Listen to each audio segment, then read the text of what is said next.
In today's video, I'm going to teach you how to rename a chat in the ChatGPT app on your iPhone. By the end, you'll know exactly where to tap and what to look for, so your conversations are labeled clearly and easy to find later.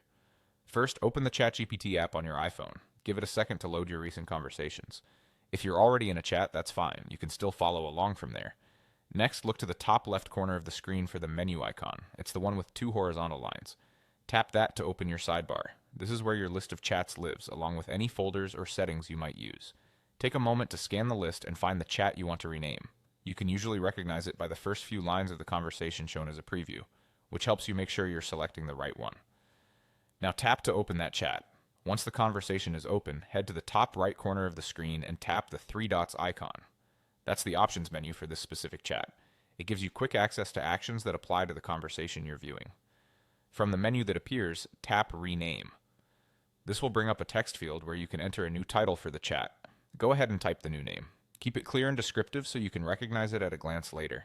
Short, meaningful titles work best. Something that captures the topic or purpose of the conversation. Avoid adding any sensitive information like full names, addresses, or account details. A simple topic label is usually all you need. Once you've typed the new name and you're happy with it, tap OK. That saves your changes and updates the chat's title immediately. You should see the new name appear at the top of the conversation, and it will also show in your chat list in the sidebar.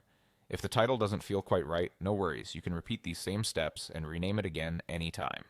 Clear titles make it much easier to stay organized, especially if you keep multiple ongoing conversations for different projects or topics.